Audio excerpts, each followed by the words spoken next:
अंजूरी से पियाबा की लोटा से पियाबा, बाटे गारंटी की 100 साल जियाबा।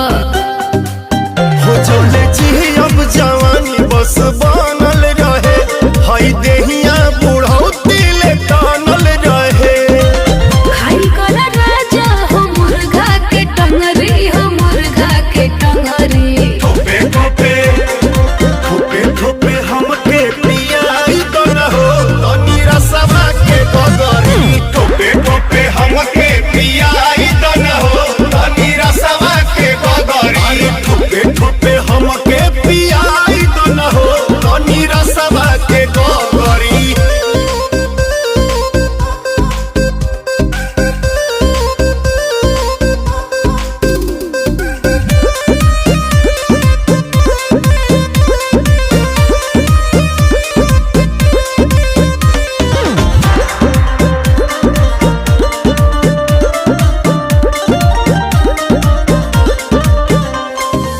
तोहरे अलावा के हुआ आजू बाजू भटकी, बुझल की चट से चटक जाई मटकी। खाली रह के से आजाद के पियोई हा गोरी, ना विशाल ना अमित बचुआई हा गोरी।